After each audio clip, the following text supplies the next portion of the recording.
Todo lo que hay en las estanterías, dijo el abogado. No las estanterías. ¿Qué hay sobre ellas?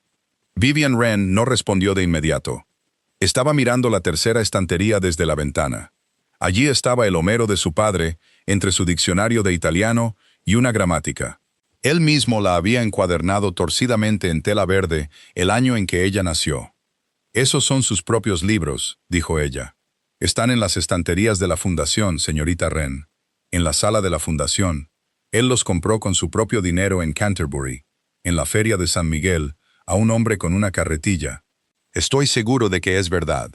El señor Rothel tenía la costumbre de mirar el botón del medio del abrigo de una persona mientras hablaba. Pero no hay ninguna lista. Su padre no llevaba ninguna lista.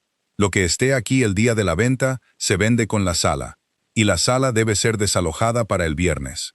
La sala era el aula de la escuela en Denstead, y olía, como siempre había olido, a tiza, a lana húmeda, al peral que dejaba caer fruta en el tejado durante todo septiembre. Durante 19 años, su padre había estado en ese escritorio. Había muerto un martes de junio. Murió en medio de una frase sobre la guerra del Peloponeso, y el chico con el que hablaba no entendió por unos momentos que la frase no iba a terminar.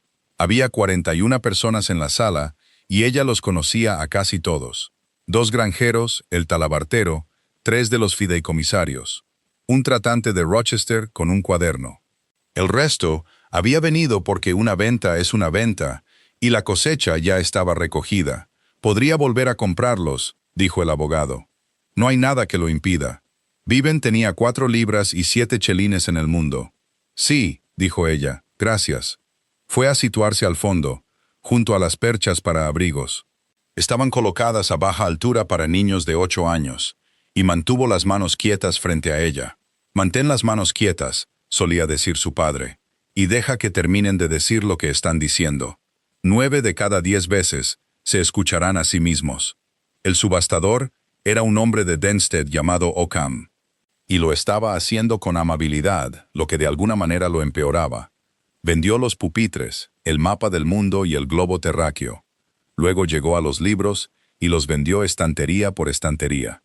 Así es como la lectura de 40 años de un hombre se va en una mañana de octubre en un pueblo de mercado. El lote 14 era el griego. El lote 15 era el latín.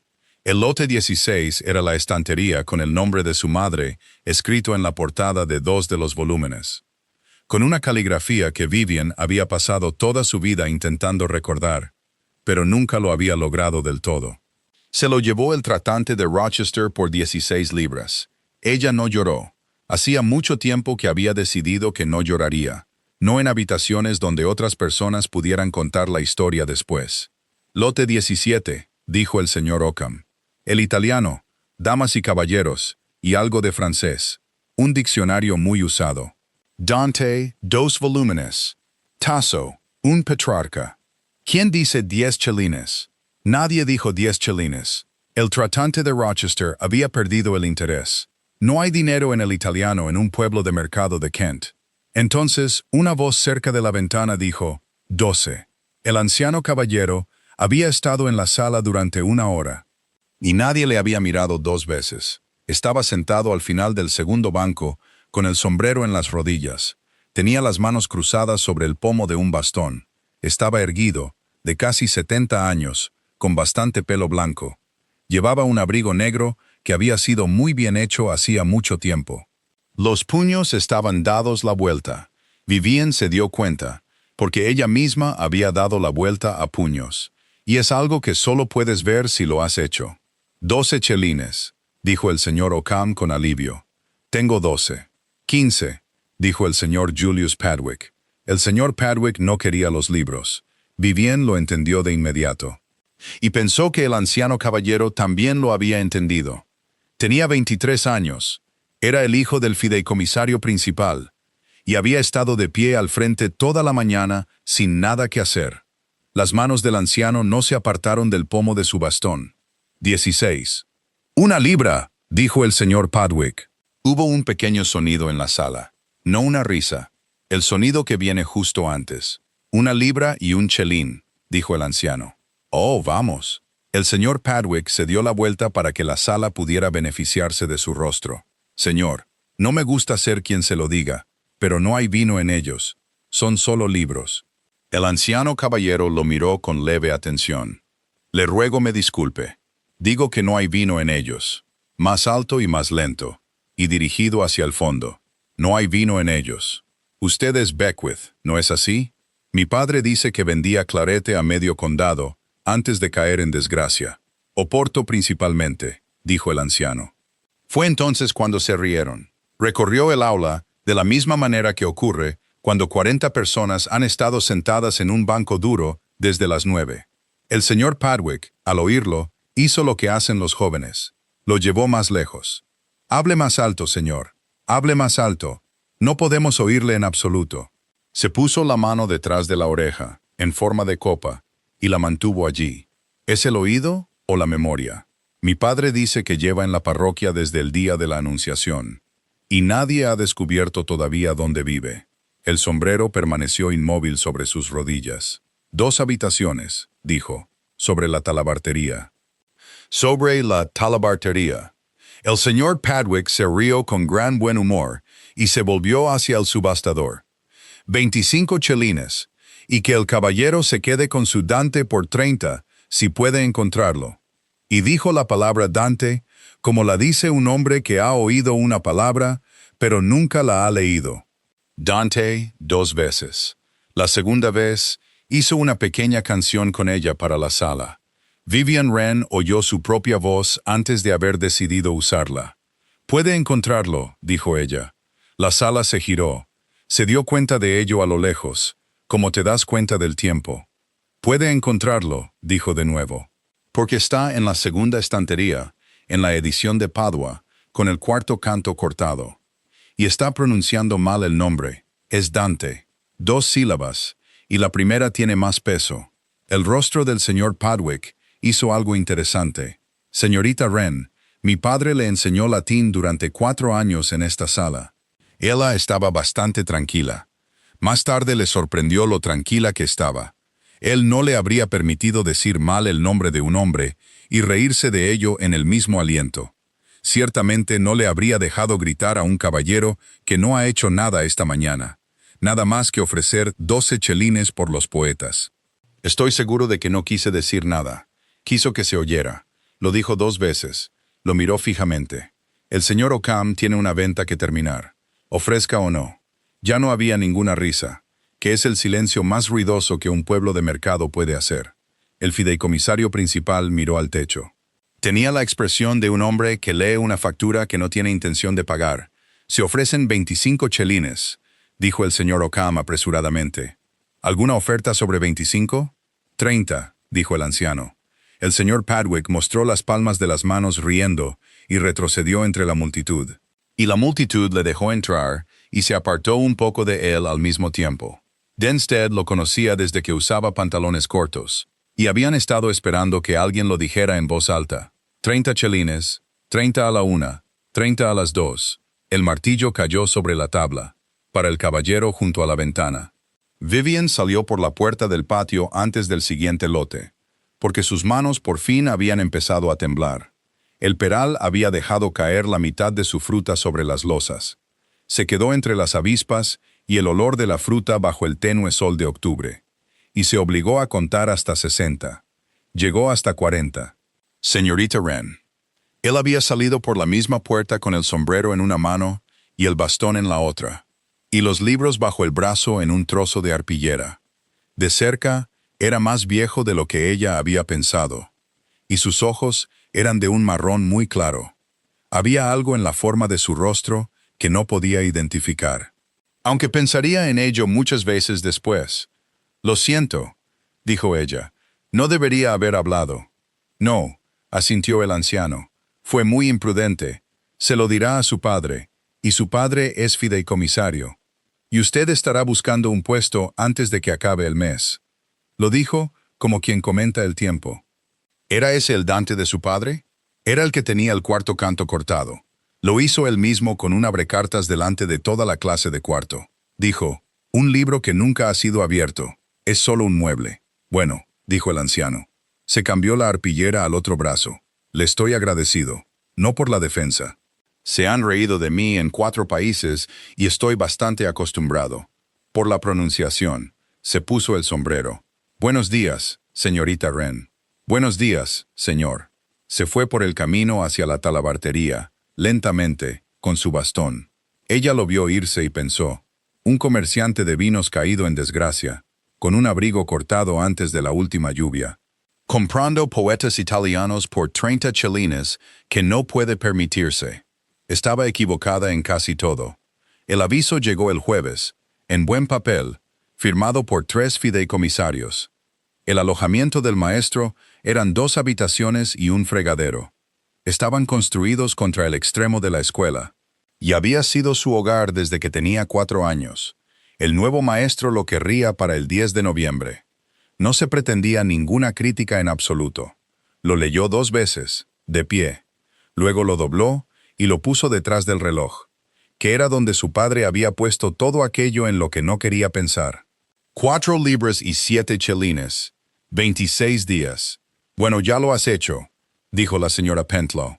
Althea Pentlow había mantenido la librería y la biblioteca de préstamo. Estaba en la esquina de la plaza del mercado desde hacía 31 años, desde que su marido murió y no le dejó nada más que el inventario. Tenía 60 años y era pequeña, y no malgastaba palabras en consuelos. Solo dije la verdad. Lo dijiste en voz alta en una sala, a un hombre cuyo padre firma las actas de los fideicomisarios. La verdad nunca ha sido la parte difícil, querida. El volumen es la parte difícil. La señora Pentelow se sentó pesadamente. ¿Cuánto tienes? 4 libras y 7 chelines. Entonces, te quedarás en el dormitorio trasero sobre la tienda hasta Navidad. Y no discutirás, porque soy demasiado vieja para que me discutan. Y te pagaré por el francés. El comerciante de grano de Hythe tiene cartas de Burdeos que no puede leer. Y el tratante de Rochester quiere un catálogo en italiano para que su mercancía suene mejor de lo que es. Son 4 chelines a la semana, y es un trabajo honrado. Señora Pentlow, vas a decir algo agradecido y tendré que ser desagradable. No lo hagas. Así que Vivian no lo hizo, y así fue como se arregló. Esther Quillett llegó el domingo por la noche bajo la lluvia con una caja. Tenía 20 años. Había sido institutriz de los 2 hijos menores de los Padwick durante 14 meses. Y estaba en el pasillo con el sombrero arruinado y las manos rojas de cargar la caja 1,5 millas. Me han despedido, dijo. La señora Padwick dice que no me dará una referencia. Todo salió a la luz en la tienda, junto al fuego, durante 1 hora. El señor Julius Padwick había empezado a pararse en la puerta del aula por la mañana, y a decir cosas que una chica de 20 años sin familia en el condado no sabe cómo responder. El viernes, su madre había subido las escaleras en un momento desafortunado, y había visto la mano de su hijo donde no debería haber estado. Había elegido, como han elegido las mujeres en esa posición desde el principio de los tiempos, enfadarse con la más barata de las 2 personas que tenía delante. Dijo que yo lo había animado, dijo Esther. Lo dijo delante de la cocinera. ¿Y qué dijo el señor Julius? No dijo absolutamente nada. La barbilla de Esther se levantó. No era un rostro desafiante. Era un rostro que había decidido no temblar. Miró por la ventana. Vivian escribió la carta esa noche. Fue cuidadosa y cortés. Y sabía, incluso mientras la pluma se movía, que era perfectamente clara. Una referencia, escribió, era toda la fortuna de una joven.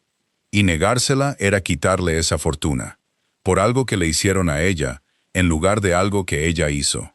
La carta fue respondida 9 días después, y no por la señora Padwick. El Kent and Sussex Advertiser publicó un breve párrafo en la 4ª página, entre los avisos de ventas de ganado. Trataba de una joven despedida recientemente de una familia respetable cerca de Denstead. También trataba de una amiga suya, la hija de un maestro sin fortuna, quien había escrito a la señora de la casa en términos que el escritor entendía que habían sido muy apasionados, sin nombres. Todo el mundo en un radio de 9 millas conocía a ambas para el miércoles. Ahí tienes, dijo la señora Pentlow, doblando el periódico. Ahora te han convertido en una mujer que escribe cartas apasionadas. Recuérdalo. Lo desenterrarán. Nadie en Kent lo recordará en un mes. La señora Pentlow la miró por encima de sus gafas y no dijo nada. Era su manera de tener razón por adelantado. El paquete llegó el último día de octubre.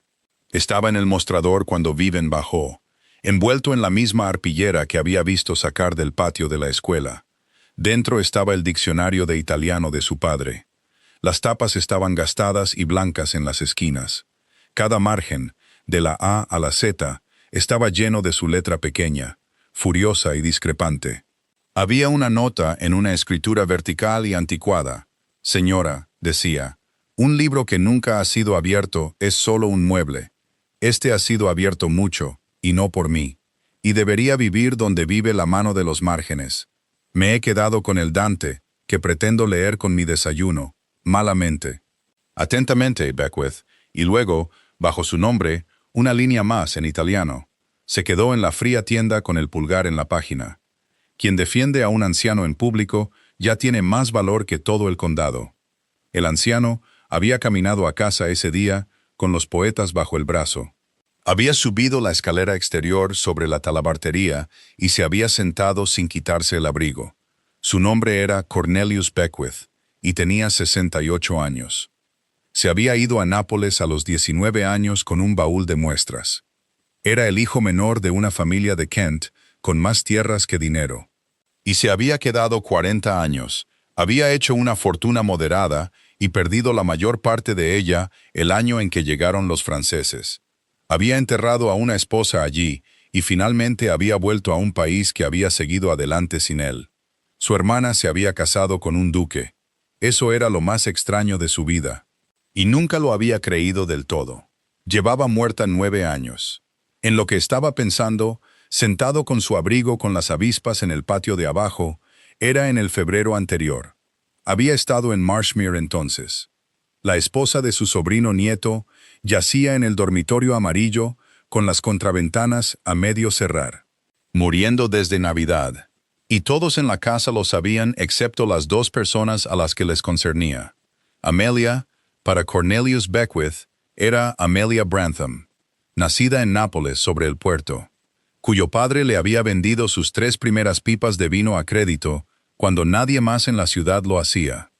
Había visto cómo una familia inglesa la absorbía, una gran casa, cerrándose silenciosamente sobre un fuego en una habitación. Su marido llevaba muerto 6 semanas para entonces. Lord Peregrine se había caído del caballo en la carretera de Sedgeholme en enero, en la oscuridad, y había vivido 4 días sin conocimiento al final. Y el 11 de febrero, la hermana vino de Londres. Cornelius había estado en las escaleras. Esa fue toda su participación en el asunto, y lo había repasado 100 veces desde entonces. Estaba a mitad de la escalera con una vela. Había oído la puerta principal, y no había bajado. Oyó la voz de la señora Halloway en el vestíbulo, diciendo el nombre de su hermana 2 veces. Oyó a la ama de llaves. Luego oyó a su sobrino nieto, el duque, 6 semanas en los zapatos de su hermano y con los labios grises por ello, decir las palabras que lo condicionaron todo después. No debe subir. La puerta se cerró, el carruaje se fue. Y arriba, la mujer en el dormitorio amarillo, que no había oído nada a través de 2 puertas y un pasillo, vivió otros 19 días. Cornelius Beckwith nunca le había dicho a nadie que había estado en las escaleras. La carta de Marshmere llegó a la tienda el 3 de noviembre. Y no estaba escrita con la letra vertical y anticuada. Señora, decía, se me ha pedido que le pregunte si podría pasar por Marshmere el jueves al mediodía. Por un asunto de negocios que no puede ser convenientemente escrito. Se enviará un carruaje a Denstead, suyo, etc. Belchester. Vivian la leyó de pie en la puerta con el viento, subiendo por la plaza del mercado. Belchester, dijo ella. El duque, dijo la señora Penyo, sin levantar la vista. Marshmere es suyo. También lo es Sedgeholme, el molino, 1200 acres y la carretera en la que estás parada. Pasó una página de su libro de cuentas. Y querida, también lo es el anciano caballero que defendiste delante de 40 personas. El señor Beckwith es su tío. Vivian no dijo nada por un momento. Usted lo sabía. Todos los mayores de 50 lo sabían. Nadie menor de 30 pregunta nunca. La señora Pentelow se lamió el pulgar y pasó otra página. Ponte el gris y no te disculpes por nada en absoluto. El carruaje llegó el jueves, y estaba lloviendo. Y el camino desde la carretera de Denstead recorría 2 millas entre castaños mojados antes de que la casa se mostrara. Marshmere había crecido del suelo en lugar de haber sido puesta sobre él. Larga, baja, de color marrón rojizo, con el agua extendida y brillante frente a ella, donde el antiguo foso había sido drenado 100 años antes, y los campos de lúpulo subiendo por la ladera detrás en hileras marrones y desnudas. La dejaron en un vestíbulo con suelo de piedra y un fuego encendido demasiado tarde.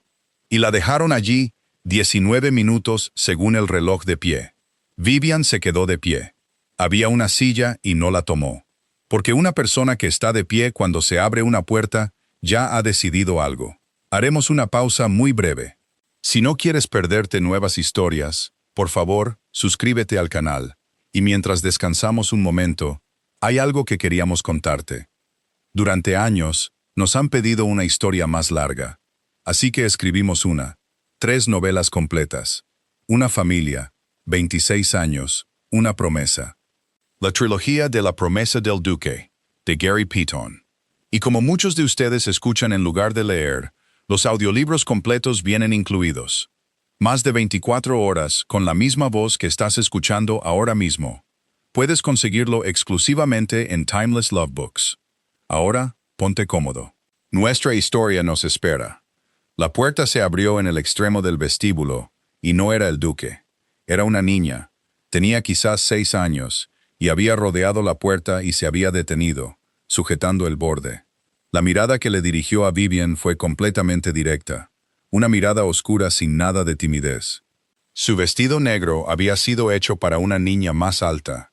Detrás de ella, la voz de una mujer dijo, «Señorita Chiara, venga». La niña no se movió. «Buenos días», dijo Vivian. Nada. Los ojos oscuros la recorrieron. El dobladillo mojado, el vestido gris, las manos. Apareció una niñera, y la guió de vuelta a través de la puerta, y la niña se dejó guiar sin un sonido, mirando a Vivian por encima del hombro, hasta que la puerta se interpuso entre ellas. El duque de Belchester la recibió en una habitación en la parte delantera de la casa. Tenía 2 ventanas que daban al agua. No se sentó ni le pidió que lo hiciera. Era más joven de lo que ella esperaba. 30 años quizás, y alto, con el pelo oscuro encaneciendo prematuramente en las sienes, de una manera que habría parecido distinguida en un hombre de 50. Y que en él parecía la marca de algo. Sus ojos eran de un gris verdoso pálido. Tenía la quietud de un hombre que ha aprendido que si no se mueve, la gente continúa y dice el resto por sí misma. «Señorita Wren, gracias por venir. Usted es la hija del maestro de Denstead. Y mi tío me dice que habla italiano». «Lo hablo». «¿Qué tan bien?» «Mejor de lo que hablo inglés en una habitación donde estoy nerviosa», dijo Vivian. «Mi padre me lo enseñó antes de que pudiera leer. Sostenía que el oído debe ser educado primero. Francés también. Y algo de griego. Latín, por supuesto». La miró por un momento. Luego se volvió hacia la ventana y dijo, «Mi hermano murió hace 22 meses. Su esposa murió en marzo siguiente. Su hija está en esta casa. Tiene 6 años y 4 meses. Y desde que murió su madre, no ha hablado con nadie en esta casa más de una docena de veces. La vi en el vestíbulo. Sí, va a donde le place. Una pausa. Su madre nació en Nápoles. La niña hablaba la lengua de su madre antes que la mía. Y cuando Amelia murió, no quedó nadie aquí que pudiera decirle una sola palabra en el idioma en que era consolada. Se pensó que era huraña. Luego se pensó que era retrasada. Hace 2 meses, un médico de Tunbridge Wells opinó que es deficiente. «Eso es una tontería», dijo Vivian. Lo había dicho antes de considerarlo. Él se dio la vuelta. ¿Basándose en qué? Basándome en que una niña a la que se le habla en un idioma que no usa, dejará de responder. Y una niña a la que miran fijamente mientras no responde, dejará de intentarlo. Las manos de Vivian estaban quietas frente a ella. Y cuando le dije buenos días hace un momento, no me miró a la cara. Me miró las manos para ver si iban a agarrarla. Eso no es deficiencia, su señoría. Es una persona emitiendo un juicio. La habitación estaba en silencio. Afuera, sobre el agua, la lluvia se desplazaba hacia el este, y un rayo de luz tenue cruzó el suelo de madera. «Siéntese, señorita Wren», dijo el duque. Ella se sentó. «Le contaré el resto claramente. Porque tenemos 4 semanas, y no tengo talento para hacerlo de otra manera». Él permaneció de pie. Mi cuñada tenía una hermana, la señora Halloway de Bedford Square. En junio, presentó una demanda en el Tribunal de la Cancillería. Quería que se anulara mi tutela y que ella y su marido fueran nombrados en mi lugar. La demanda no es frívola. Es una mujer respetable con un hogar estable, y es pariente de sangre de la niña por parte de madre. Habla el idioma en que la niña era consolada, cosa que yo no hago, y le han aconsejado correctamente que haga mucho hincapié en eso, y los argumentos en su contra. Que esta es una casa de hombres y sirvientes, sin ninguna mujer por encima de una ama de llaves. Que la niña no recibe educación, no se le habla y no prospera. Que su tutor tiene 30 años y es soltero. Lo dijo sin autocompasión, como un hombre que lee un inventario. Y una cosa más que no le presentaré hoy. Entonces no debería haberla mencionado.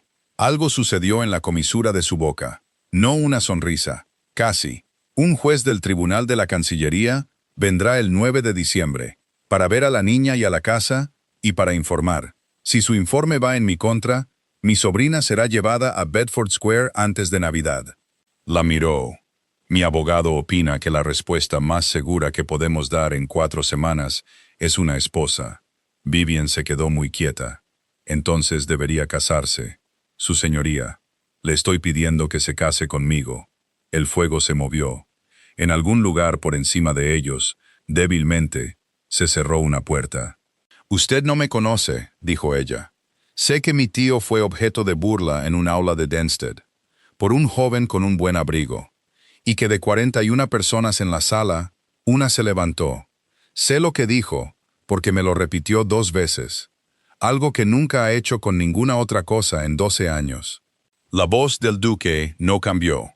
Y sé que en 19 minutos en mi vestíbulo, usted no se sentó. Eso no es conocer a una persona. Es una anécdota. Es más de lo que la mayoría de los hombres tienen en la mañana de su boda. Por fin se apartó de la ventana. Usted tendría la gestión de esta casa. Y 400 libras al año asignadas a usted de forma absoluta, sin importar el resultado del juicio. Su amiga, la señorita Quillett, sería acogida en esta casa con una referencia mía. Ella no le había hablado de Esther Quillett. «Por supuesto, he hecho averiguaciones», dijo él. «Hay un juicio en el Tribunal de la Cancillería». Se detuvo en medio de la habitación. «Querrá saber lo que yo quiero. Quiero que la niña se quede. Quiero que le hablen. Y preferiría estar casado con una mujer que dijo la verdad en una habitación que no quería oírla. Prefiero eso a cualquiera de las 4 jóvenes que mi tía me ha estado enviando desde agosto». La lluvia había pasado. Vivian podía oír el agua goteando de los aleros y su propio corazón, que latía mucho más rápido de lo que le gustaba. ¿Puedo decir 2 cosas? Puede decir 20. Primero, a la niña nunca se le debe decir que ella fue la razón. Ni por usted, ni por los sirvientes, ni por nadie. Una niña que se entera de que fue la causa de un matrimonio lo lleva consigo toda su vida. El duque guardó silencio por un momento. «De acuerdo». Segundo, lo miró fijamente. «Si el juez falla en su contra en diciembre, y mi presencia aquí no ha servido de nada, no se me culpará por ello. Ni en voz alta, ni de la manera en que los hombres guardan silencio hacia una persona durante años. Y continuaré con mi propio trabajo. 4 chelines a la semana, que una duquesa no necesita, y que pienso tener. Porque una mujer que nunca en su vida ha ganado nada, está a merced de todos los que sí lo han hecho. De acuerdo con ambas. Y una condición mía, ya que estamos negociando. No me mentirá, ni para evitarme un disgusto. Mi familia es muy experta en ese tipo de amabilidad, y me ha costado todo lo que ha tocado. No miento bien», dijo Vivian. «Se ha comentado al respecto. Entonces nos entendemos». Hizo sonar la campana. «Hay un asunto más, y es mejor que lo oiga de mí que de un sirviente. Cuando mi cuñada estaba muriendo, su hermana vino de Londres para verla en febrero, y di órdenes de que no se le permitiera entrar. Estuvo en ese vestíbulo. Volvió a Londres y su hermana murió 19 días después sin verla. Lo dijo de manera uniforme, y solo una persona que observara muy de cerca habría visto lo que le costó. Debería saber con quién se casa antes de responder, y no después. Viven se dio cuenta de que se había levantado de su silla. ¿Por qué?, dijo ella. Porque me dijo algo en el funeral de mi hermano que no pude perdonar. ¿Qué cosa? Eso es entre ella y yo. No, dijo Vivian. Si voy a estar en una sala y ser observada por un juez del Tribunal de la Cancillería, también es entre ella y yo. Él giró la cabeza. Por un momento pensó que había ido demasiado lejos. Luego vio con una pequeña sorpresa que lo que había en su rostro no era ira. «Puede preguntarme de nuevo en un mes», dijo él. «Pregúnteme entonces y se lo diré. ¿Se casará conmigo, señorita Wren?» Pensó en el 10 de noviembre, y en 4 libras y 7 chelines. Pensó en una niña pequeña sujetando el borde de una puerta, mirando las manos de una extraña. «Sí», dijo ella. «El jueves, si es necesario. Y en la iglesia de la parroquia, y con mi propio vestido». «El jueves», asintió el duque. Se casaron el 13 de noviembre a las 8 de la mañana. En la iglesia parroquial de Sedgeholme, con la escarcha aún sobre las losas del camino. Había 7 personas presentes. El señor Barroom ofició la ceremonia y se equivocó una vez con su nombre. La señora Pentio solo dijo después que la iglesia necesitaba una estufa. Esther Quillett lloró en silencio durante toda la ceremonia, lo que Vivian esperaba. El señor Cornelius Beckwith la entregó. Y lo hizo como si hubiera estado esperando toda su vida que alguien le pidiera hacer algo así. El duque dijo su parte claramente. Sus manos estaban perfectamente firmes, y las de ella, notó con distante interés, no lo estaban. Al mediodía, él se había ido a Londres para ver a su abogado, y ella estaba sola en Marshmere.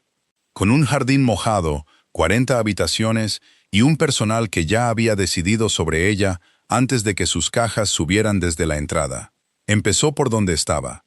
Recorrió la casa 2 veces, desde el sótano hasta el largo desván, e hizo una lista que llegó a 16 páginas para la segunda noche.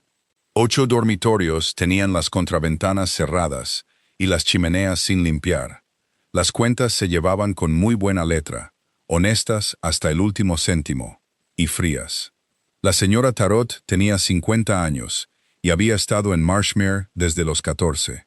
Su señoría deseará hacer cambios, dijo en la segunda mañana, con la voz de una mujer que ofrece su propio cuello. Desearé hacer varios, dijo Vivian. El primero es que la cena no se sirva en esa mesa. Su señoría cena solo en una mesa de 30 pies de largo, en una habitación que cuesta 4 fanegas de carbón a la semana y nunca está caliente. Cenaremos en el pequeño salón, y puede destinar el ahorro a los fuegos de la guardería, que no se han encendido más de 3 horas al día desde octubre. Vivian dobló su lista. ¿Fue ese un cambio de más, señora Tarot? No, su señoría. Entonces aquí tiene uno más, y es el único en el que insistiré 2 veces. Nadie en esta casa debe hablar nunca de la madre de la niña delante de ella en voz baja. Si se menciona a la madre de Chiara, se la menciona como se menciona a una persona que fue amada, no como se menciona una desgracia. La barbilla de la señora Tarot se levantó 1 pulgada, y por un momento hubo algo detrás de la frialdad que, en una estación más cálida, podría haber sido dolor. Su señora fue muy buena conmigo, dijo el ama de llaves. Cuando mi madre murió, veló 2 noches en esta habitación. Entonces usted y yo nos llevaremos muy bien, dijo Vivian. La niña era otro asunto. Chiara Caldworth tenía total libertad en la casa, y todo el personal se había adaptado a ese hecho, como el agua alrededor de una piedra. La alimentaban, la vestían y la sacaban a tomar el aire. Nadie le hablaba, porque nadie había sabido qué decirle durante 20 meses. Vivian no se acercó a ella. Fue deliberado y le costó algo, porque la niña era delgada y tenía una forma de pararse en las puertas que partía el corazón. Pero una persona que ha sido observada fijamente no quiere otro par de ojos. Así que durante 4 días, Vivian trabajó en la habitación, al final del pasillo sur con la puerta abierta, y leía en voz alta mientras trabajaba. Leía las cartas de Burdeos en francés, aburridas hasta la última coma. Leía el catálogo del tratante de Rochester en italiano. Y el italiano era tan malo que empezó a discutir con él en voz alta, frase por frase, en el idioma que había aprendido antes de saber leer. En la cuarta tarde, hubo un pequeño sonido en el pasillo. Vivian no levantó la cabeza. Pasó una página y continuó. Un octavo en mal estado, leyó, al que le falta la portada y la última hoja. Descrito aquí como un buen ejemplar, lo cual no es, nunca fue, y no podría ser. No, no, dijo una vocecita desde la puerta. No es verdad. El corazón de Vivian dio un vuelco. Mantuvo los ojos en el papel y su voz exactamente donde había estado. «Hai ragione», dijo ella. «Tienes razón. Rochester. Es una mentira impresa en Rochester». Una pausa de unos segundos. Luego, claramente, «Rochester». La niña dio 3 pasos hacia la habitación. Vivian leyó la siguiente entrada, que trataba de una colección de sermones en 12 volúmenes, ofrecida como un adorno para la biblioteca de cualquier caballero. Kiara Caldworth se paró en la esquina de la mesa y escuchó a una extraña destrozar el catálogo de un librero en el idioma de su madre.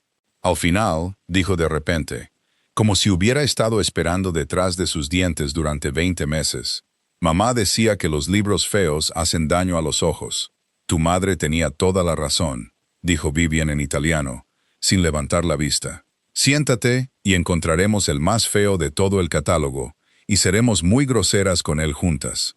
La niña se sentó. El duque regresó a las 6 de la tarde siguiente, empapado, con 2 horas de cancillería en su rostro. El vestíbulo estaba oscuro y frío, como siempre. Desde el final del pasillo sur, llegaba un sonido que al principio no identificó. Era la voz de su sobrina leyendo en voz alta, malamente, 3 palabras a la vez, deteniéndose, siendo corregida y volviendo al principio entre las correcciones. Había otra voz, baja y sin prisas. Y se quedó absolutamente quieto en su propio vestíbulo para asegurarse. Había risas. Bajó por el pasillo sin darle su abrigo a nadie. A través de la puerta abierta vio el fuego y el diccionario gastado con las esquinas blancas, abierto sobre una pila de cartas de Burdeos. Vio a la niña en una silla, con los pies sin llegar al suelo, arrodillada para señalar una palabra.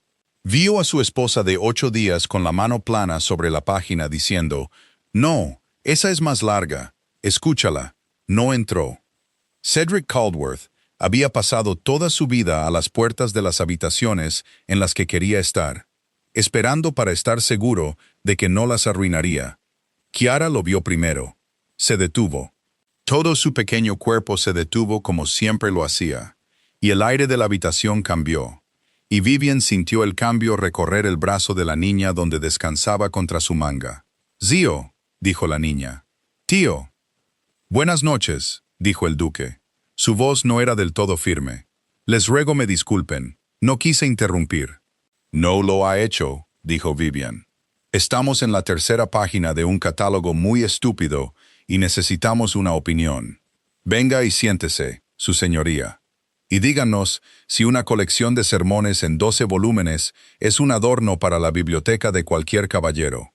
La miró por un momento a través de la habitación. Luego entró y se sentó en la silla junto al fuego con su abrigo mojado. Y dijo gravemente, «No es un adorno para nadie.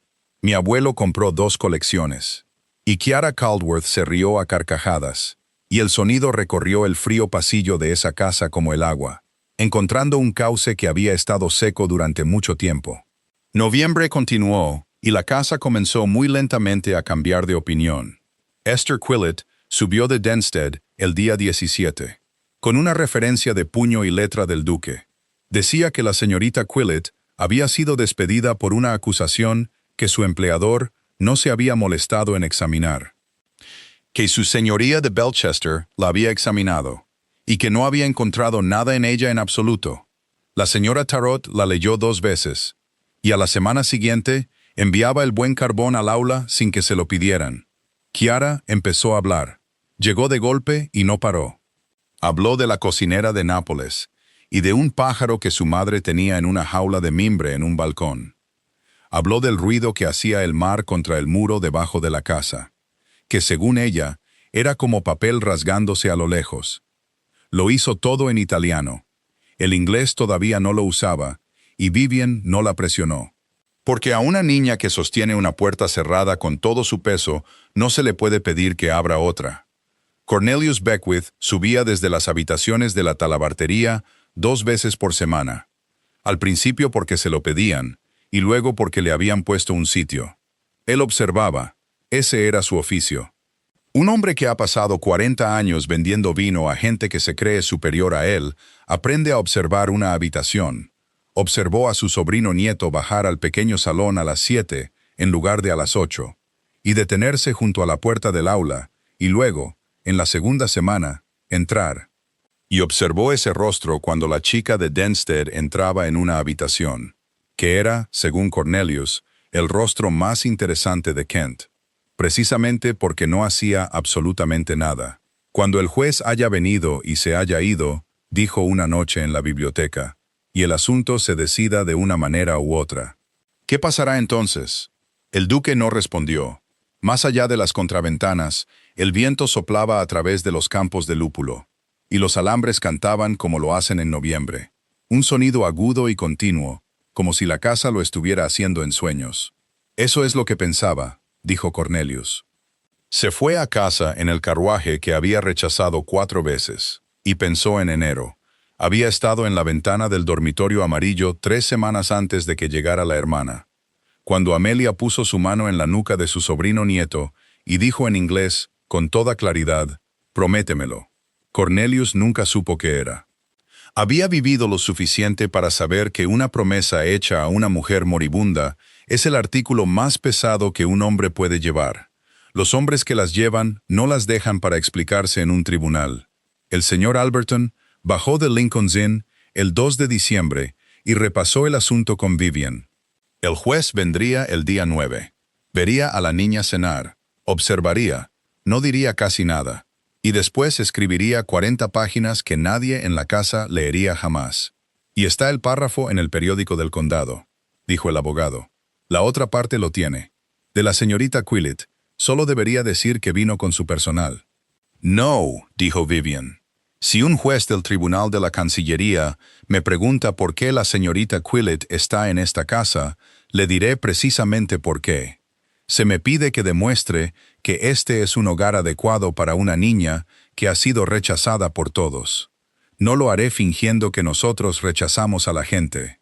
El señor Alberton se volvió a poner las gafas. Su señoría, dijo, me advirtió que diría algo de esa naturaleza. Parecía, si me permite decirlo, inexplicablemente complacido al respecto. Fue a Londres el 4 de diciembre y no se lo dijo a su marido. Se lo dijo a Esther y al cochero. Kay deseaba ver a un librero en Paternoster Row, lo cual era cierto. Luego le dio la segunda dirección. El carruaje se dirigió a Bedford Square, y ella se paró en la escalinata de una buena casa con un tragaluz y una puerta negra, y dio su nombre. La señora Serena Holloway la recibió en un salón del primer piso con 2 fuegos encendidos. Tenía 34 años, y el parecido era evidente de inmediato. El mismo pelo oscuro, la misma disposición de los ojos que la niña en el suelo de la guardería en Marshmere. Tenía la pulcritud de una mujer que ha organizado sus días en pequeñas piezas para que ninguna hora esté vacía.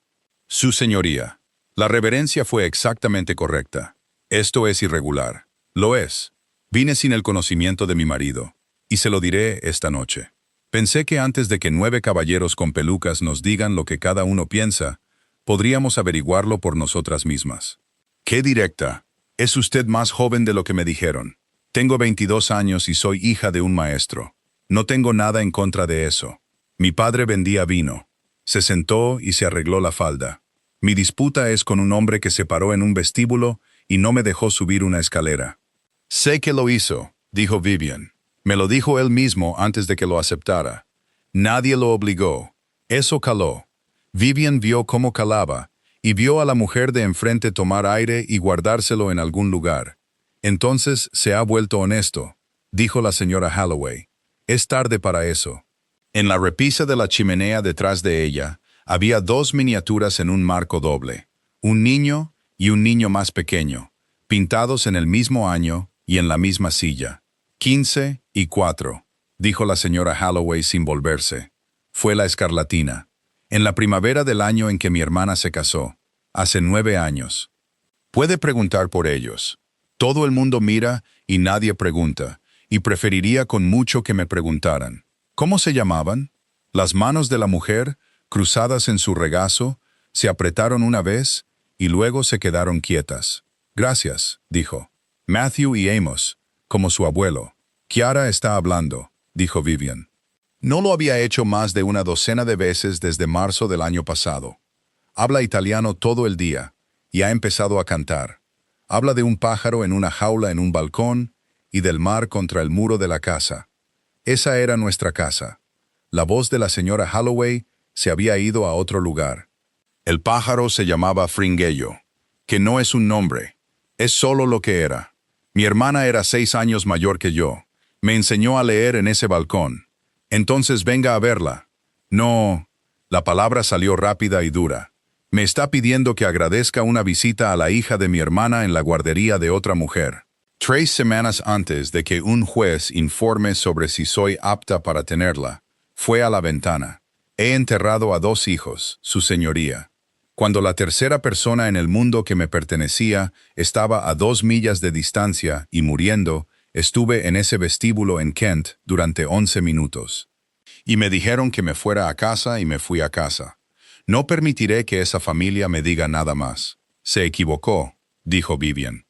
Entonces que lo diga bajo juramento en un tribunal, delante de hombres que lo escribirán. La señora Holloway se dio la vuelta. Estaba perfectamente serena de nuevo. Le había llevado 4 segundos. Pregúntele qué le dije en el funeral de su hermano. Pregúnteselo esta noche. Y cuando tenga su respuesta, señora, entenderá por qué no estaremos sentadas en los salones de la otra. Se lo dijo esa noche, antes de que la sopa se enfriara. En el pequeño salón con la chimenea sur tirando bien. Fui a Bedford Square. Esta tarde, la señora Holloway me recibió durante media hora. No le dije que iba porque me lo habría prohibido, y no deseaba que me lo prohibieran. El duque dejó la cuchara. Sí, dijo, lo habría prohibido. Alberton tendrá un ataque. El señor Alberton es libre de tener uno. Estuvo en silencio un rato. No podía leerlo en absoluto, y había empezado a sospechar que muy poca gente lo había hecho nunca. ¿Qué le dijo? Mucho, y la mayor parte no tenía intención de decirlo. Viven cruzó las manos sobre el mantel. No es nuestra enemiga. Es una mujer que ha enterrado a 2 hijos y a una hermana en 3 años. Y le queda una puerta en el mundo todavía abierta, y nosotros pretendemos cerrarla.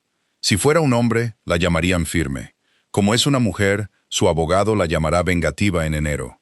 La llamará cosas peores. Entonces debe detenerlo. No puedo detenerlo. Para eso está. Algo se movió en su mandíbula. ¿Qué más? Me dijo que le preguntara qué le dijo en el funeral de su hermano. El fuego hizo un pequeño colapso en la chimenea. Afuera, el agua frente a la casa estaba picada y brillante bajo la última luz.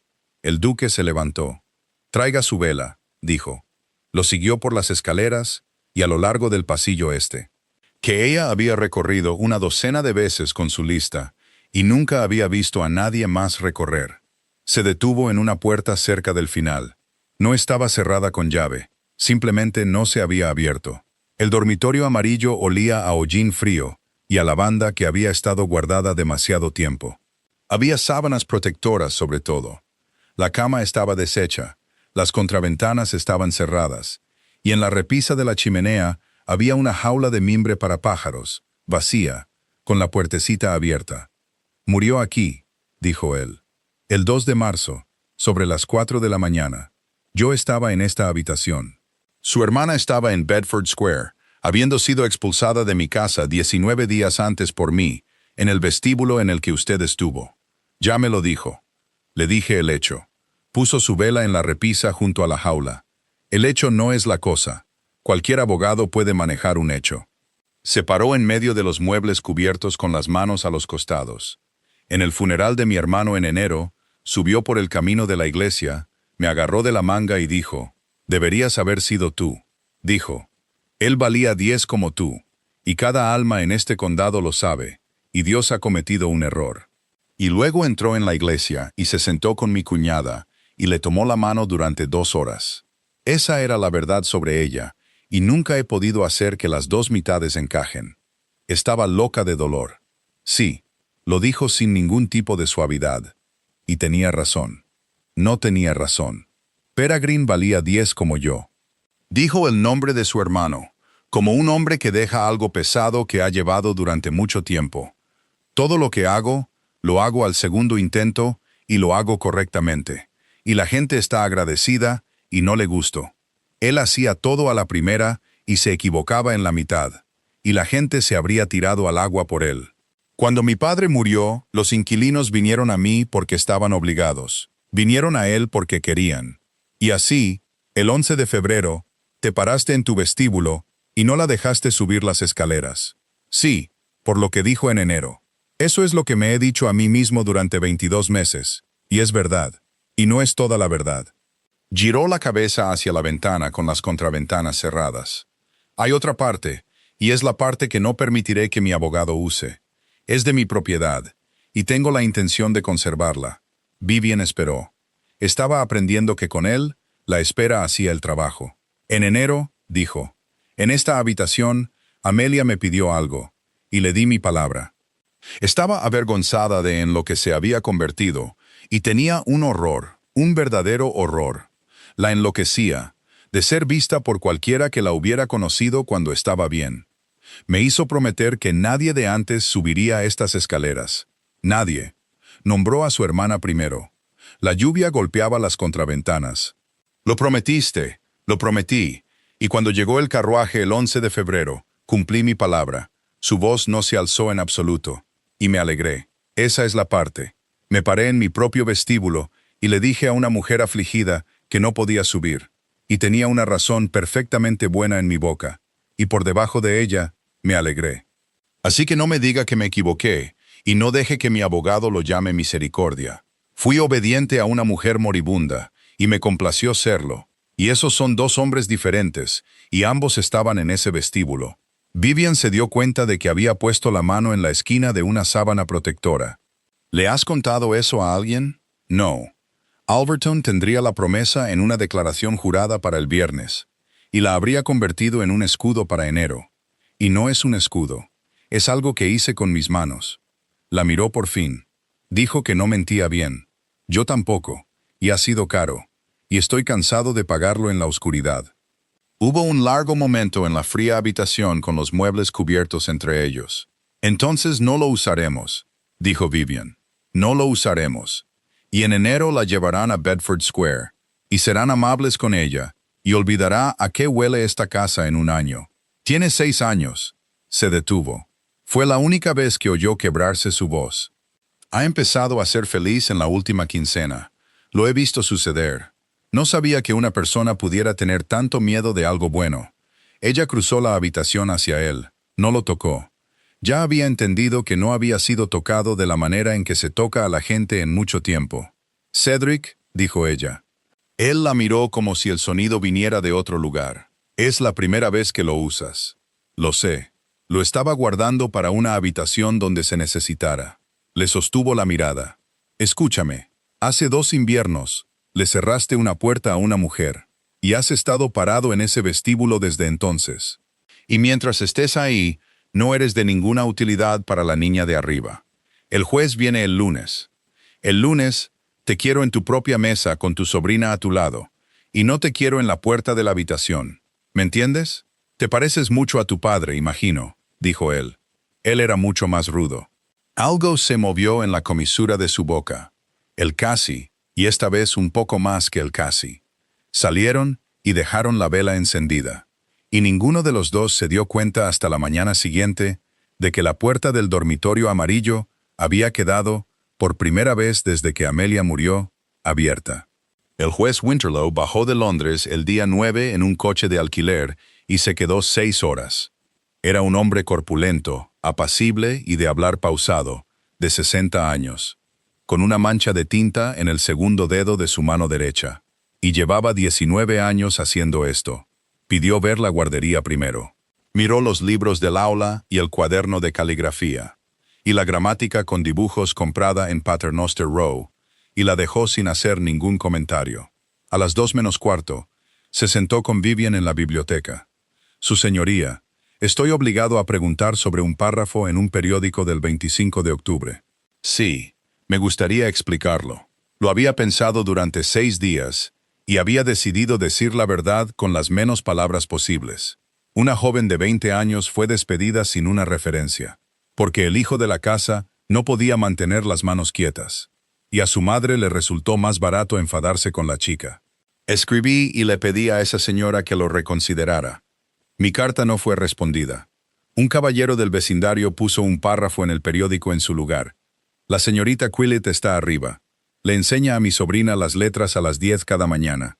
Y tiene una referencia de mi marido, que dice exactamente por qué fue despedida. El juez Winterlow la miró con una expresión que no revelaba absolutamente nada. Se dirá que el matrimonio se hizo por el juicio. Se dirá, porque es medio verdad, dijo Vivian. Su señoría se casó con la hija de un maestro sin fortuna 3 semanas antes de que usted viniera a ver esta casa.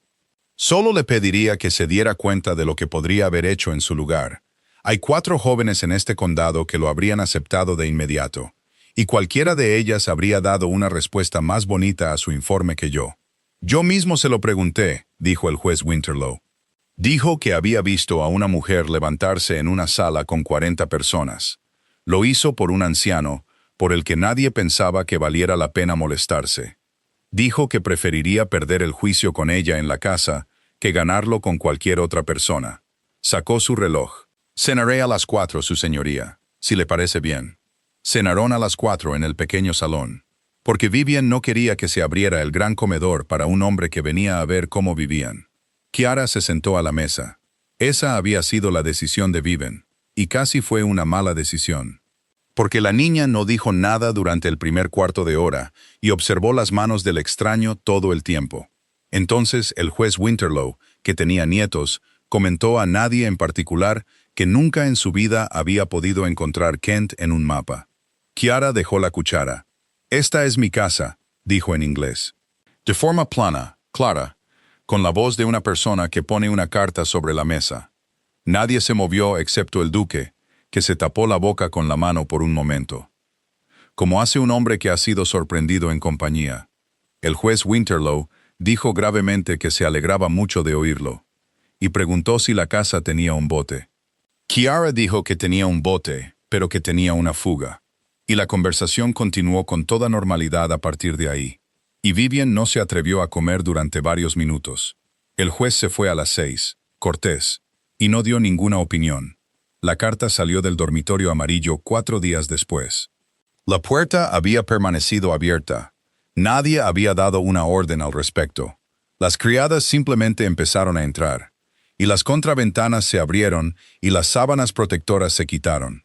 Para la segunda semana de diciembre, había flores en la repisa de la chimenea, puestas allí por la señora Tarot, que desafió a cualquiera a decir una palabra.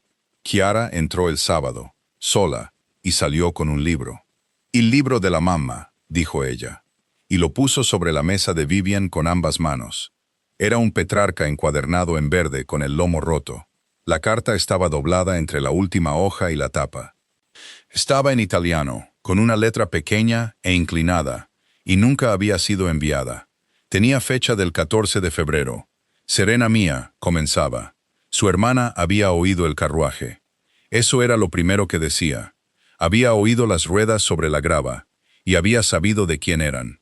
Y se había quedado quieta con la cara hacia la pared mientras pasaban 11 minutos en el vestíbulo de abajo. «Le hice prometerlo», había escrito. «En enero, cuando todavía podía ser vanidosa, le hice jurar que nadie que me hubiera conocido antes subiría. No quería que me miraran. Me parecía entonces lo único que me quedaba por decidir. Cumplió su palabra conmigo, y fue algo malvado pedirle eso. Y lo he convertido en el instrumento de la peor hora de tu vida». Había una página sobre su padre y sobre el balcón, y sobre los años en que las dos habían sido niñas allí. Había una línea sobre el mar contra el muro de la casa, con las mismas palabras que la niña había usado, de modo que Vivian tuvo que detenerse un momento. Y al final, si pudiera tocar la campana ahora, la tocaría. Y te dejaría ver lo que queda de mí, y me avergonzaría después. No tengo el valor. Mañana tendré el valor. Dile a Cedric que no debe cargar con esto. Es un hombre que carga con las cosas, y cargará con esta hasta que mate algo en él. Y tú y él son las dos únicas personas que quedarán para amarla cuando yo me haya ido. La carta se detenía allí, en medio de una línea, sin firmar. El 14 de febrero. Había muerto el 2 de marzo. Se lo dijo esa noche. Había prometido no mentir. Y descubrió, subiendo las escaleras, que nunca en su vida había deseado tanto guardar algo. El duque la leyó 2 veces, de pie, en la mesa de la biblioteca, con la lámpara cerca. Esto lo termina, dijo.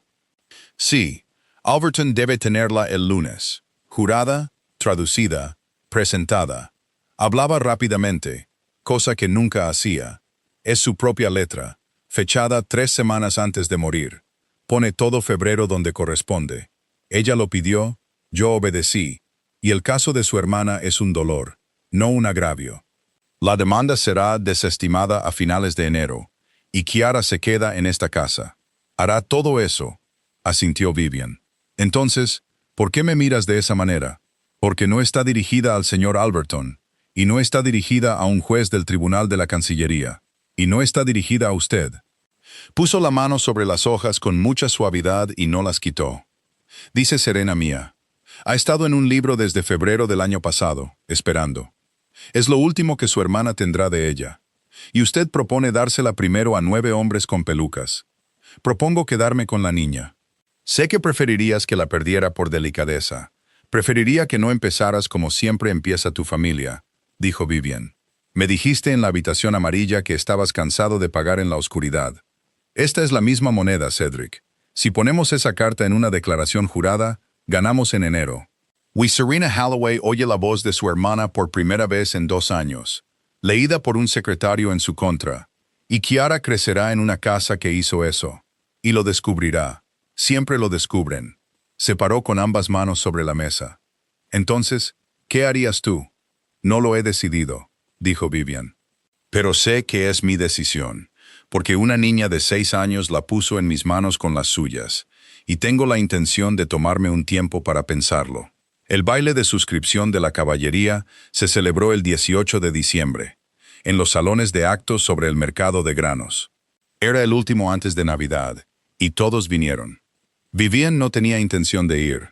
Fue Cornelius quien dijo, sobre el tablero de ajedrez en el que siempre perdía, que una duquesa que no aparece en su propio condado antes de Navidad es una duquesa que el condado ha tenido permiso de inventar por sí mismo. Así que fueron, y ella vistió seda gris, arreglada de su madre.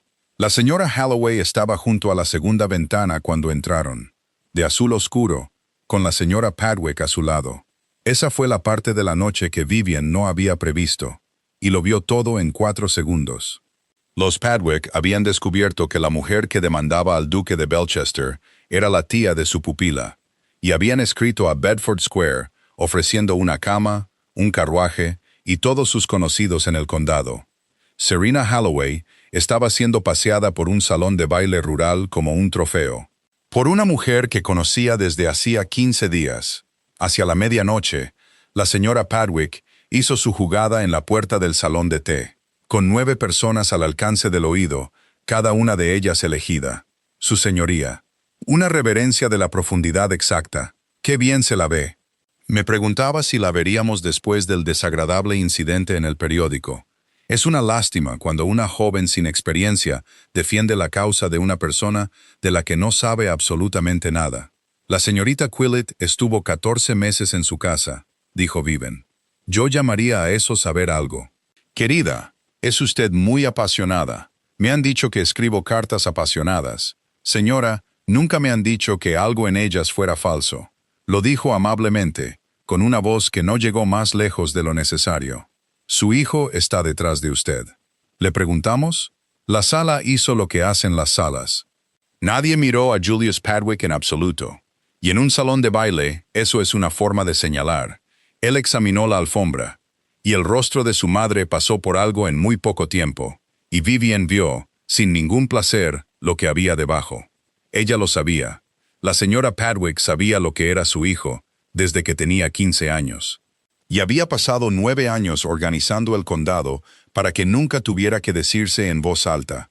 Y aquí estaba, diciéndose en voz alta, en un baile de suscripción en diciembre. «Es usted impertinente», dijo ella. «Lo soy», asintió Vivian.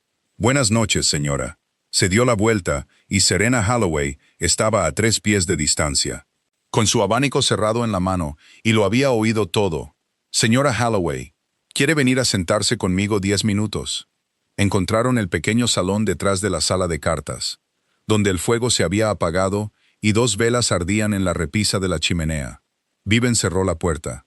«Si esto es una súplica», dijo Serena, «no conseguirá nada con ello. No me conmueven los salones de baile. No es una súplica». Vivian sacó la carta de la parte delantera de su guante, donde había estado desde las 7, doblada en 4, y se la tendió. Su hermana escribió esto el 14 de febrero en el dormitorio amarillo. Estaba en su Petrarca. Kiara la encontró el sábado, y me la trajo ella misma, sostenida plana frente a ella, como se lleva algo que está lleno. Mantuvo su propia mano bastante firme. Es suya. Siempre ha sido suya. Nadie la ha leído excepto yo y mi marido, y ningún secretario lo hará jamás. No será jurada, ni copiada, ni presentada ante ningún tribunal de Inglaterra. Le doy mi palabra sobre eso antes de que la abra, para que sepa que no fue un trato. Serena Holloway no la tomó de inmediato. Entiende lo que está haciendo. Tiene una casa llena de abogados. Los tengo. Y esa es la letra de mi hermana. Lo es. La tomó entonces y se paró junto a la repisa con la espalda hacia la habitación. Y Vivian miró hacia la puerta cerrada.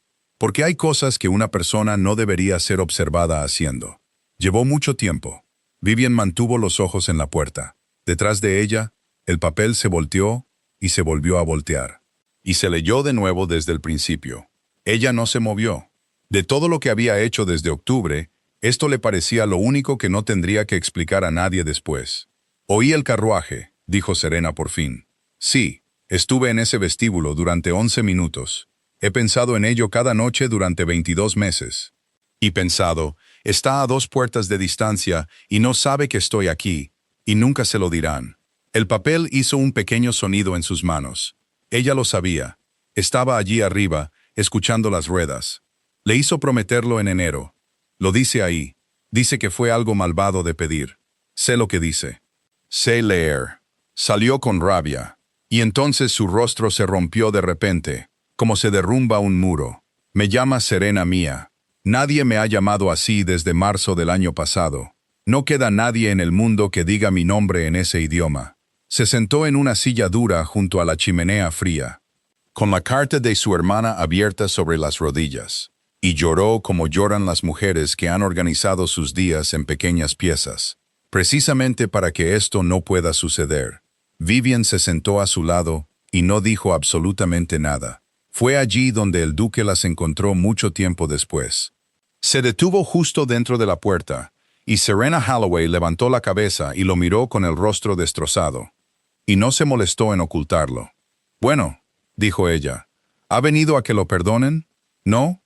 Entró en el centro de la habitación, y Vivian observó a un hombre quitar la última tabla de debajo de sí mismo a propósito. «Cumplí una promesa a su hermana el 11 de febrero.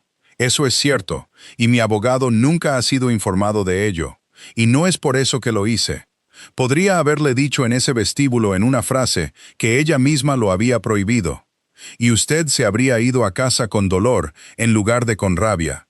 Dejé que creyera que fue por mi culpa, por lo del camino de la iglesia en enero. Se detuvo, porque tenía razón, y no podía soportar que me hablara la persona que tenía razón. No hay nada debajo de eso que sea mejor». Las velas se movieron en la repisa. «Deberías haber sido tú», dijo Serena. «Sí». Vivian se quedó donde estaba, junto a la chimenea fría, y no se acercó a él. Y no dijo ni una palabra. Hay 2 maneras de estar al lado de un hombre en una habitación, y solo una de ellas le deja espacio para terminar. Las manos de su marido colgaban a sus costados. No la había mirado ni una vez para ser rescatado. Y eso, pensó Vivian, Era toda la distancia que había recorrido desde la mañana en que ella estuvo por primera vez en su vestíbulo y no quiso sentarse. Lo he dicho en mi cabeza para ti más veces de las que podría contar. Dobló la carta con cuidado por los pliegues que su hermana había hecho. Y dice aquí que eres un hombre que carga con las cosas. Siempre le gustaste más de lo que me hizo saber, señora Halloway. No, no lo haga.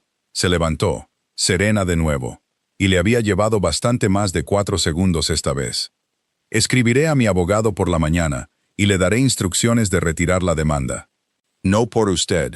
No permitiré que mi hermana sea leída en un tribunal por un secretario con un resfriado.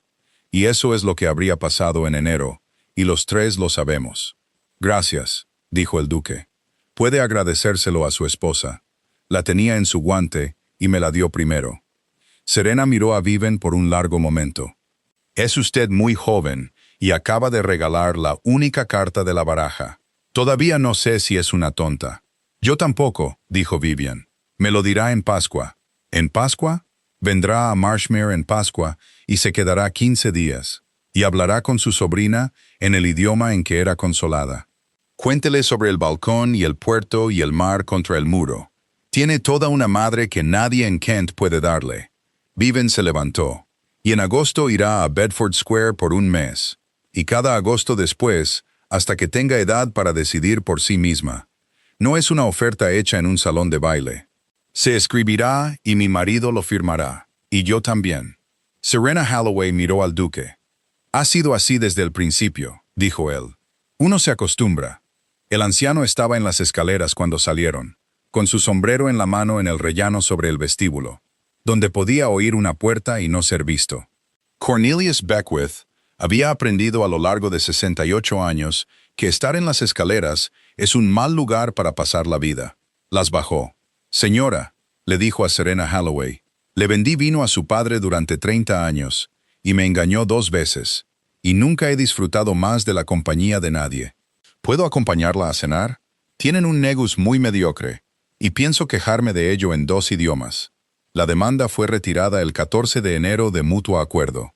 El acuerdo sobre Pascua y agosto fue redactado por el señor Alberton, quien lo consideró muy irregular, lo dijo 4 veces y lo transcribió maravillosamente. La primavera llegó tarde ese año, y luego de repente, a mediados de abril, el agua frente a la casa había pasado de plomo a un azul brillante y duro. El bote fue reparado. Se había decidido, después de algunas discusiones, que era un asunto de importancia nacional. Kiara Caldworth leía en voz alta durante media hora cada mañana en inglés. A toda velocidad y con más valor que precisión, y durante media hora cada tarde en italiano. Bueno, corregía la pronunciación de todos en ambos idiomas, incluido su tío. Lo hacía con cara seria y un placer enorme. Su tía vino en Pascua, y se quedó 16 días. No fue fácil. Los primeros 3 días fueron realmente tensos, y hubo una noche en que Serena Halloway subió a su habitación antes de que llegara el té. Pero en la 4ª mañana, la encontraron en el suelo de la guardería con un trozo de tiza, dibujando el puerto de Nápoles para una niña que nunca lo había visto. La casa en la colina, el balcón y la ventana exacta donde 2 niñas se habían sentado una vez con un libro entre ellas para aprender las letras. Se fue a casa el día 20 y escribió desde Bedford Square 2 días después. Y la carta comenzaba, «Querida Vivian», y estaba firmada solo con su nombre. Cornelius dijo que esta era la mayor concesión que esa familia había hecho en 40 años. Esther Quillett se quedó en el aula con 18 libras al año. Y en verano, el coadjutor de Sedgeholme comenzó a encontrar razones para caminar por allí. La señora Pentlow era llevada desde Denstead una vez cada 15 días bajo protesta. Y le decía a la duquesa de Belchester lo que estaba haciendo mal y se iba a casa satisfecha. Cornelius Beckwith dejó las habitaciones sobre la talabartería en febrero. Dijo que eran las escaleras, y todos le creyeron. Leía a Dante con su desayuno, malamente, en voz alta, hasta que su sobrina nieta tuvo edad suficiente para corregirlo. Julius Padwick fue enviado con un primo a Northumberland, y no regresó. A su madre todavía se la encontraba en Chalbury y siempre se le hablaba. Una mujer que ha pasado 9 años fingiendo, dijo Vivian, no debe recibir el mismo silencio que una vez organizó para otras personas. De los libros de su padre, 14 volvieron a casa. El duque había ido tras el tratante de Rochester en enero, discretamente, y había recuperado un Homero, 2 volúmenes de latín y la estantería con el nombre de su madre en la portada. El resto se había perdido en el mundo y no se encontraría. Y Vivian estaba más tranquila con eso que él. «Se están leyendo en alguna parte», dijo ella. Eso es todo lo que él quería de ellos. Continuó con las cartas en francés para el comerciante de grano de Hythe. 4 chelines a la semana, pagados trimestralmente, guardados en una caja de hojalata en la parte superior de su armario. Se casaron de verdad en el transcurso de ese año, y es algo que sucede en silencio y no puede plasmarse en un acuerdo redactado por un abogado. Comenzó con una mano en una barandilla en febrero. Se volvió una certeza para ambos en una tarde de mayo en el bote. El duque de Belchester perdió un remo, y su dignidad en el mismo movimiento, y oyó a su esposa reír como ríe una mujer que no está siendo cuidadosa. Él había pasado toda su vida de pie a las puertas de las habitaciones. Ella tenía una forma de decir, sin hacer nunca un espectáculo de ello: «Entra, te necesitan aquí dentro». Un domingo por la tarde de junio, estaban en el césped frente a la casa, los 4, con el anciano dormido bajo su sombrero. Chiara yacía boca abajo con el diccionario gastado abierto al sol y un lápiz. Llevaba un mes escribiendo en los márgenes. Se había acordado que podía hacerlo, y la señora Tarot casi se desmaya. Vivian miró por encima de su hombro. Junto a la letra pequeña y furiosa de su padre, en el amplio margen al pie de la página, había ahora una letra grande, redonda e infantil. Junto a una palabra que a su dueña no le gustaba mucho, había escrito en inglés: «Esta no es una buena palabra. Hay mejores». «Tu abuelo habría discutido contigo durante 1 hora», dijo Vivian. ¿Era listo? Era muy listo, y a menudo se equivocaba. Y le gustaba que se lo dijeran más que nada en el mundo. Chiara lo consideró. Luego pasó la página y continuó por la columna con su lápiz, buscando algo más con lo que no estar de acuerdo. Y el viento sopló desde el agua, y a 1 milla de distancia los alambres cantaban en los campos de lúpulo. Un libro que nunca ha sido abierto, solía decir, es solo un mueble. Este había sido abierto mucho. Siguió abriéndose en esa casa, por esa niña, en 2 idiomas, durante años y años. Y los márgenes se llenaron, y la mano en ellos no fue la última mano que llevaría. Gracias por escuchar la historia hasta el final. Si te gustaría apoyar al canal y mantener estas historias gratuitas para todos, mi nueva trilogía, La promesa del duque, ya está disponible. Más de 600 páginas y más de 24 horas de narración con la misma voz que no encontrarás en ningún otro lugar. Te está esperando en Timeless Love Books. Por favor, cuéntanos desde qué ciudad nos estás viendo y qué te hizo sentir la historia. No olvides suscribirte para no perderte las nuevas historias. Como siempre, gracias por acompañarnos.